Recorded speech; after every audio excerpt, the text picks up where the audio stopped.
Oke, Ibu kali ini akan menjelaskan materi tentang materi minggu lalu, perlawanan bangsa Indonesia terhadap bangsa Barat.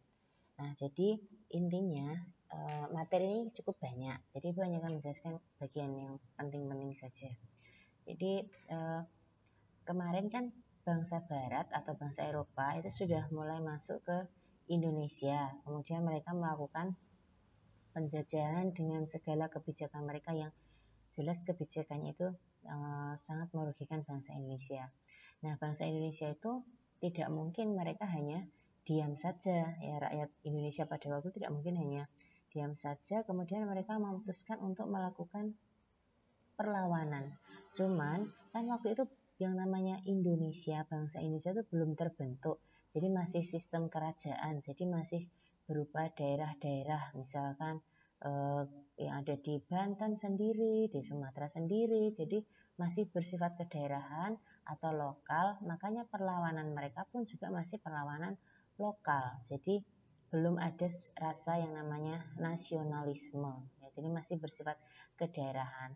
Makanya materi ini yang akan kita bahas adalah bagaimana cara perlawanan lokal kepada bangsa Barat atau bangsa Eropa itu. Makanya nanti kita akan mempelajari tokoh-tokoh seperti ya pahlawan-pahlawan yang gambar-gambarnya itu mungkin sering kita jumpai di tempel-tempel di dinding-dinding sekolah. Ada Cut Nyak-Din, Pangeran Diponegoro, terus yang ada di Uang Seribu itu Patimura, Imam Bonjol, dan pahlawan-pahlawan yang lainnya. Nah, itu tema besar kita di situ. Nah, kenapa sih mereka itu melakukan perlawanan? Itu nanti akan kita bahas latar belakangnya. Nah, materinya itu ada 5 subbab, yaitu kebijakan penjajah secara umum, ya, karena kan kemarin kita udah mempelajarinya yang di materi sebelumnya, tapi kita nanti akan mereview sedikit saja. Terus yang kedua, karena yang datang ke Indonesia itu ada Portugis sama VOC, terus ada Belanda, ya. Makanya perlawanannya kita bagi menjadi 3. Perlawanan melawan Portugis itu siapa saja, kemudian yang melawan VOC itu siapa saja, yang melawan Belanda siapa saja. Nah, kemudian setelah mereka itu pergi, Portugis pergi, VOC, Belanda maupun Inggris itu pergi, mereka kan lama ada di Indonesia. Jelas mereka tuh meninggalkan pengaruh yang cukup banyak, ya. Nah, jadi akan kita pelajari pengaruh apa yang mereka tanamkan di Indonesia sampai saat ini, ya. Pengaruhnya itu apa saja, ini nanti akan menjadi KD tersendiri atau PPT tersendiri kalau di materi Ibu yang sudah Ibu share minggu lalu. Nah, sekarang kita akan melihat kebijakan pemerintah kolonial yang memicu perlawanan lokal itu apa saja sih? Itu ada 2 ini, ya, yaitu yang pertama adalah monopoli perdagangan rempah-rempah, ya, terutama karena yang komoditas utamanya adalah rempah-rempah. Kemudian penyebaran agama Kristiani, ya, karena pada waktu itu yang ada di Indonesia itu adalah agama Islam. Nah, terus kan orang-orang Eropa beragama Kristen tuh atau Katolik. Nah, mereka kan salah satu dari semangat atau 3G itu kan adalah menyebarkan ajaran agama Kristen. Nah, otomatis ya yang mau dikristenisasi itu tidak mau, terus akhirnya mereka melakukan perlawanan. Kemudian itu yang VOC, ya. Kemudian kalau yang kebijakan itu tadi yang Portugis. Kemudian yang kebijakan VOC dan Belanda itu karena mereka itu sama, ya. Itu adalah monopoli perdagangan rempah-rempah, sama seperti yang tadi. Campur tangan terhadap masalah internal kerajaan. Hanya ini bedanya lebih banyak, ya. Karena VOC dan Belanda itu lebih lama, 3,5 abad, ya. Campur tangan terhadap masalah internal kerajaan. Jadi mereka suka ikut campur. Kemudian ekspansi wilayah demi melancarkan kebijakan pintu terbuka. Ekspansi itu apa? Perluasan tanah wilayah jajahan demi melancarkan kebijakan pintu terbuka. Diingat-ingat yang kemarin ya, pintu terbuka itu adalah kebijakan liberal atau kebebasan. arogansi Belanda terhadap kerajaan pribumi. Adanya praktik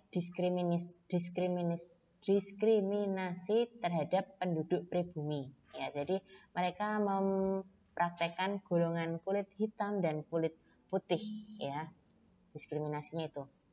Kemudian penderitaan rakyat akibat sistem tanan paksa, pintu terbuka, serta politik etis yang sudah kita pelajari kemarin. Yang sebenarnya politik etis tadi tujuannya bagus, ya, ada Trias van de Venter itu, tapi akhirnya terjadi penyimpangan.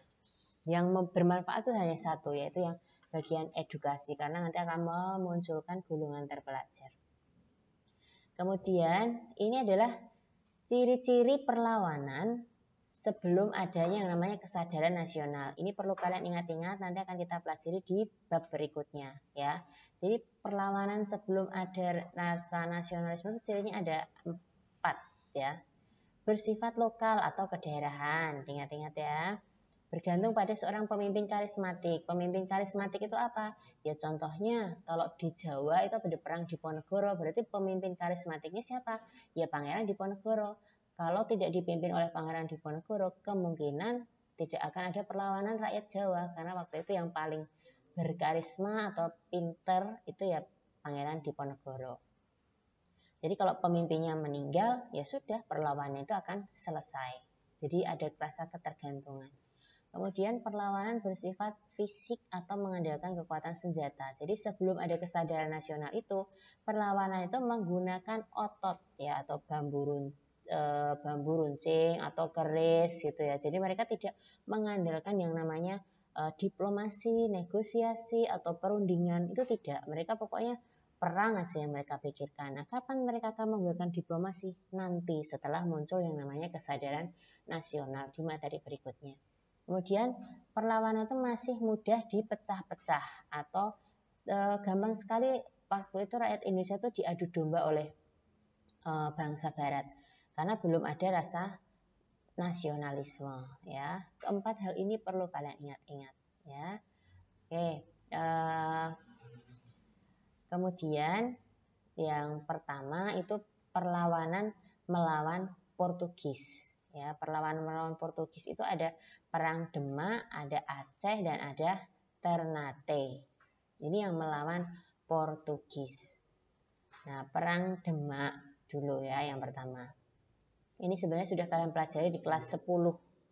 Ya, yaitu ada tokoh namanya Adipati Unus dan Fathahilah. Atau Adipati Unus ini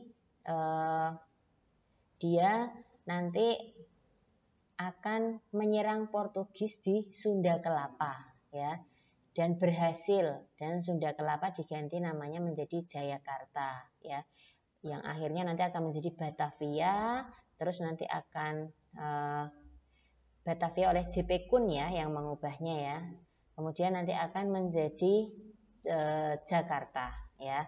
Jadi tokohnya ada Fathahilah. Kalau ibu bilang Fathahilah ini adalah Popeye, ya, seorang pelautnya dari Adipati Unus, ya. Kemudian akhirnya berhasil mengusir Portugis pergi. Kemudian yang berikutnya adalah, ini gambarnya, ya. Kemudian yang berikutnya adalah Perang Aceh. Nah, kalau Perang Aceh ini tokohnya ada 3. Ali Muhayyad Syah, Alauddin Rayad Syah, Iskandar Muda. Tapi yang perlu kalian ingat karena yang sering keluar di soal itu adalah yang poin 3. Sultan Iskandar Muda. Ya, ini karena yang terkenal meninggalkan bangunan masjid di Aceh itu, ya. Kemudian peristiwa pentingnya apa? Sultan Iskandar Muda melakukan serangan ke Malaka. Waktu itu Malaka ada di Portugis, ya, kan mereka datangnya dipimpin oleh itu loh yang namanya Alfonso de Albuquerque itu, ya, sampai ke Malaka tetapi gagal.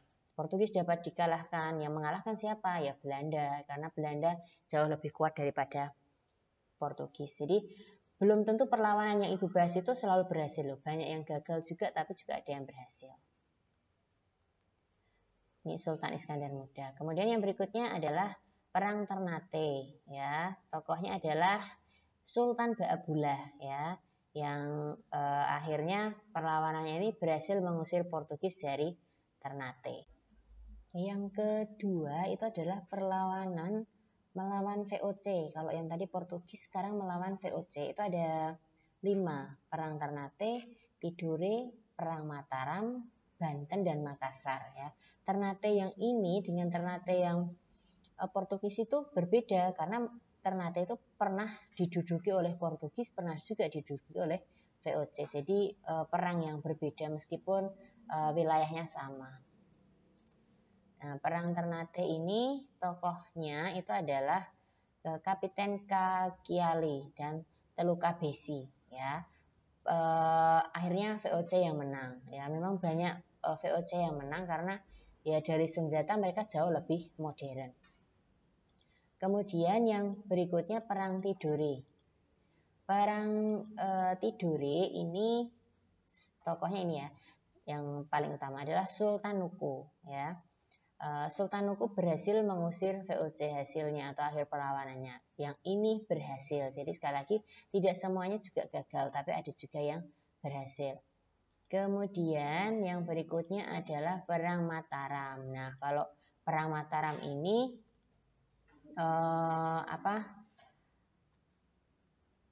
sangat panjang ya, karena Mataram itu adalah kerajaan yang ada di Mataram Islam ya. Mataram Islamnya ada di Jogja, dan ini kan kerajaan yang cukup besar yang dirintis dan akhirnya berkembang mencapai puncak kejayaan pada masa pemerintahan Sultan Agung. Nah, ini kalau kalian pernah ke Keraton Jogja, itu di sana akan ada foto dari Sultan Agung ini ya.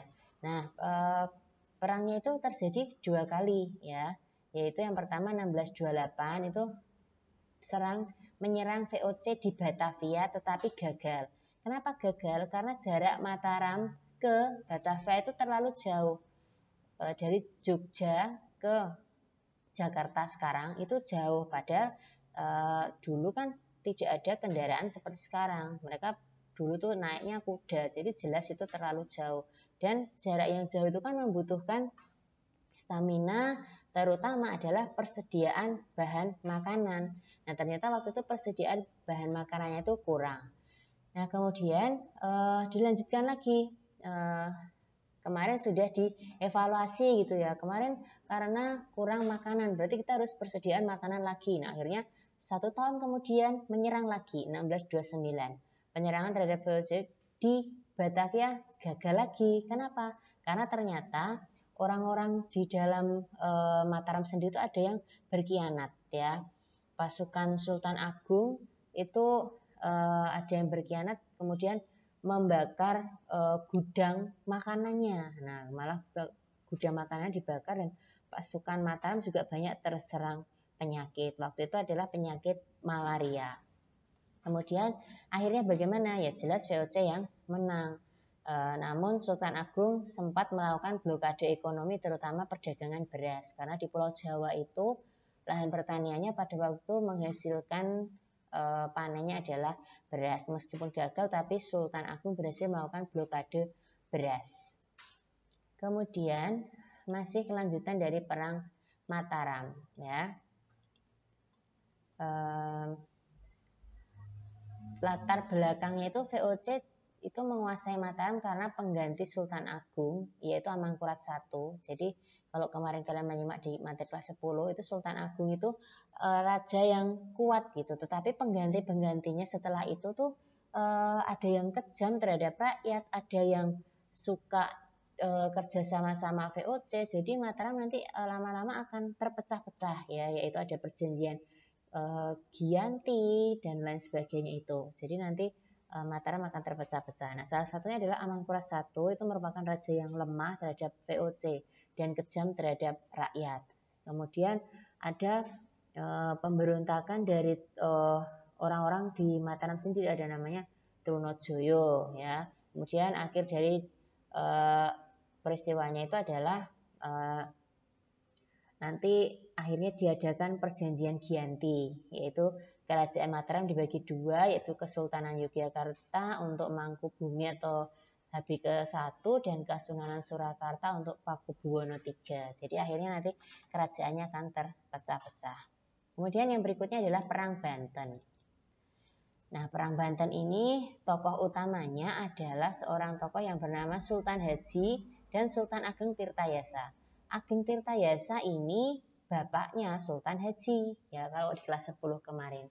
Tapi Sultan Haji ini melakukan istilahnya durhaka sama bapaknya karena dia lebih memilih bekerja sama dengan VOC untuk mendapatkan kedudukan daripada dia membela ayahnya yang sudah mati-matian memperjuangkan Banten dari tangan VOC. Ya sudah, akhirnya nanti Sultan Ageng Tirtayasa akan tertangkap dan Sultan Haji akan naik tahta, ya, menggantikan ayahnya ini. Dan ya sudah, akhirnya apa, kalau sebagai gantinya adalah nanti Banten ini wilayahnya akan semakin sempit karena sebagian nanti akan diberikan kepada VOC sebagai balas budinya Sultan Haji kepada VOC.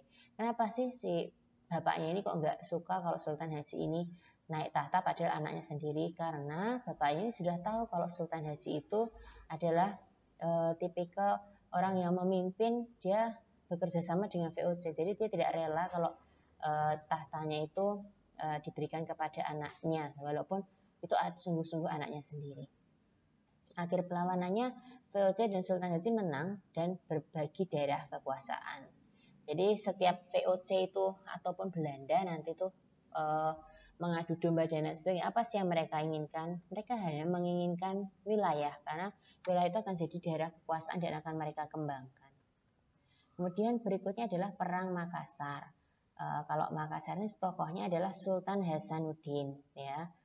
Jadi berhasil mengalahkan VOC, nanti akan berhasil mengalahkan Makassar dan Sultan Hasanuddin menandatangani perjanjian Bungaya. Ini tidak perlu ibu ulang lagi, ini sudah ada di kelas 10 perjanjian Bungaya itu apa.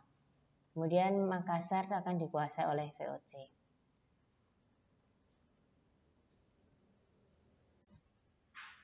Kemudian yang ketiga itu adalah perlawanan melawan pemerintahan kolonial Belanda. Kalau yang pertama tadi Portugis, VOC, sekarang Belanda. Nah, yang Belanda ini ada 7, ya. Nah, ini yang belum pernah dibahas di kelas 10, ya. Jadi sebenarnya yang inti ada di sini karena ini benar-benar baru. Kalau yang 2 tadi itu sudah pernah dibahas di kelas 10.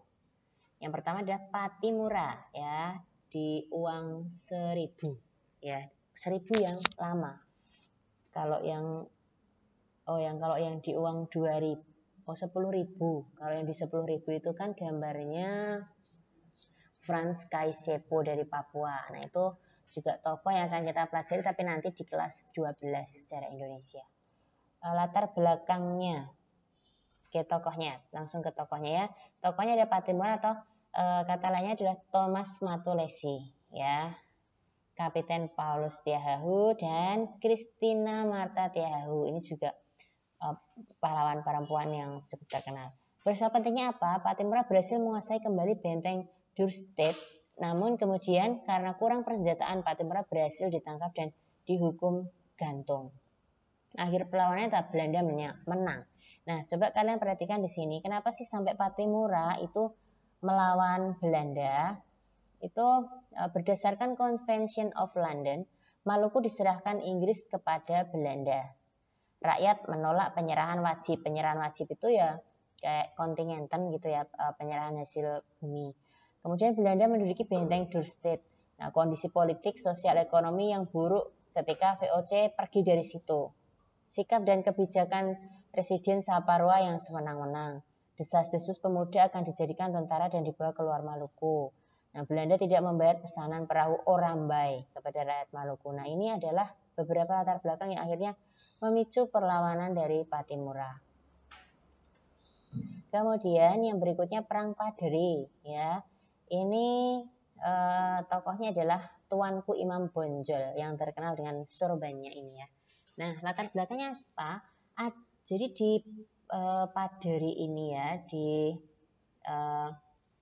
sini itu ada 2 tokoh adat, kaum adat, yaitu ada dua kelompok, ada dua kelompok itu kaum adat dan kaum padri atau ulama.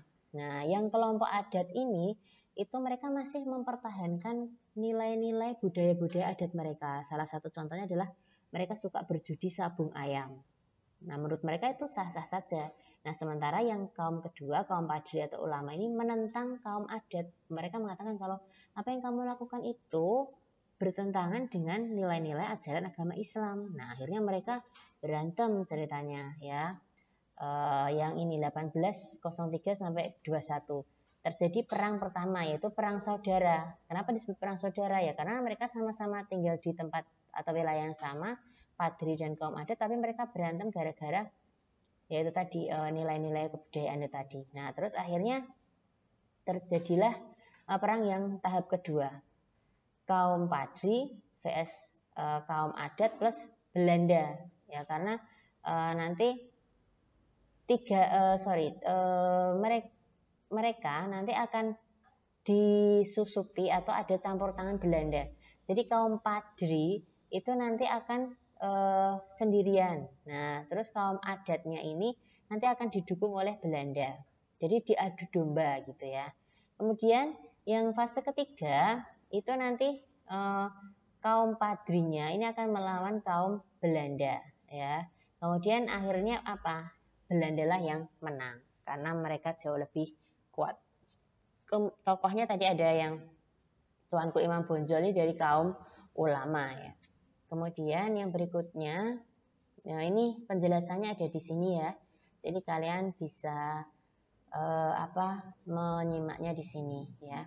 Kaum padri itu ada Haji Miskin, Haji Sumani, Haji Plobang dan lain-lain. Kemudian kaum padri versus Belanda itu Imam Bonjol berhasil merangkul kaum adat. Jadi mereka jadi satu gitu ya. Nanti akhirnya tidak terjadi pecah belah tapi sudah menyatu antara adat dan kaum padri. Kemudian Belanda menggunakan strategi benteng stelsel. Belanda mendapat bantuan dari seorang tokoh namanya Sentot Prawirodirjo. Jadi Sentot Prawirodirjo ini nanti adalah tokoh yang ada di perang Diponegoro ya. Seperti itu. Kemudian yang berikutnya perang Diponegoro. Ya, ini kalau Ibu mengatakan supaya kalian ingat, sebenarnya tidak perlulah kalian mengingat-ingat tanggal tahun itu, tapi ini bisa diingat dengan mudah dengan cara 1825 1830 itu jam maghrib ya. Jadi 1825 itu kan pas maghrib tuh. Nah, dari menit 25 sampai 30. Jadi intinya perang Diponegoro itu jadi selama 5 menit atau 5 tahun. Jadi kalian bisa bayangkan kalau perang itu terjadi 5 tahun, berarti perang itu cukup lama dan menghabiskan banyak hal. Banyak hal itu ya tenaga, ekonomi dan lain sebagainya ya. Nah, menurut seorang penulis Peter Carey itu ya, perang Diponegoro ini kalau seandainya Diponegoro itu tidak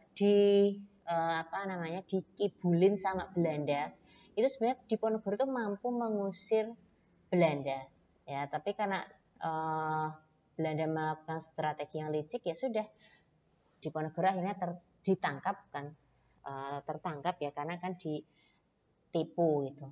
Nah, latar belakangnya Belanda menguasai Mataram. Jadi Diponegoro itu sebenarnya adalah seorang pangeran dari kerajaan Mataram, tetapi dia mau dijadikan raja tidak mau karena dia merasa bahwa kepemimpinan kerajaan Mataram itu sudah terlalu banyak ikut campurnya orang-orang Belanda. Diponegoro tidak suka. Jadi Diponegoro itu merasa bahwa aku tuh hanya anak selir. Aku tidak pantas menjadi seorang raja. Jadi aku lebih baik tinggal di luar istana, mendalami agama Islam dan juga membantu rakyat untuk mengusir penjajah. Nah, kemudian penderitaan akibat pajak, Belanda ikut campur urusan pemerintah dan pelaksanaan kerja rodi. Nah, itu sebab umumnya. Sebab khususnya yang ini yang sering keluar di soal ya. Makam nenek Pangeran Diponegoro dijadikan jalan, yaitu di daerah Tegalrejo. Ini kalian bisa lihat ini rumahnya atau museumnya Diponegoro di Tegalrejo, tidak jauh dari STC ya. Tapi sering dijadikan tempat ini kondangan atau pernikahan, disewakan sebagai tempat pernikahan. Terus ini ada gambar tembok jebol ya. Jadi dulu katanya Diponegoro sempat geruduk gitu ya sama Belanda, terus Diponegoro melarikan diri lewat tembok di samping rumahnya di sebelah kanan rumahnya. Nah, peristiwa makam nenek Diponegoro dijadikan jalan itu kata lain adalah peristiwa anjir ya. Anjir di sini bukan karena ibu marah atau misuh gitu bukannya, tapi namanya adalah peristiwa anjir ya. Nah, tokohnya ada Pangeran Diponegoro. Nah, ini tadi yang disebut Sentot Alibasa Prawirodirjo. Nah, kemudian berusaha pentingnya apa? Pasukan Belanda berusaha mengimbangi jalannya peperangan dengan menghancurkan pos-pos pertahanan pasukan Diponegoro. Jadi perlawanan ini sangat kuat di Diponegoro itu ya. Kemudian akhirnya sasaran gempuran pertahanan pasukan Belanda mulai diluncurkan di pos pertahanan pasukan Diponegoro di mana? Di Gua Selarong di Kulon Progo ya. Jadi Diponegoro punya pos di Gua Selarong. Kemudian akhirnya 1828 Kiai Mojo menyerah hingga pasukan Pangeran Diponegoro melemah. Kemudian beberapa anggotanya juga menyerah. Ya sudah, akhirnya diadakan perundingan di Magelang. Jadi si Pangeran Diponegoro punya rumah juga Karesidenan di Magelang. Tetapi sebagai siasat Belanda untuk menangkap Pangeran Diponegoro, disinilah Pangeran Diponegoro berakhir perlawanannya karena dia ditangkap oleh Belanda. Nah, ini adalah ilustrasi sebuah lukisan terkenal ya, yang lukisan ini tuh kalau tidak salah ya Ibu tuh ini disimpan di Istana Kepresidenan, ini dikoleksi oleh Pak Soekarno kalau Ibu tidak salah ya. Ada 2 versi ya. Kalian bisa cari di internet versi apa dan versi apa. Mana yang menurut kalian baik, silahkan kalian lihat di internet. Kemudian perang Jagaraga ya.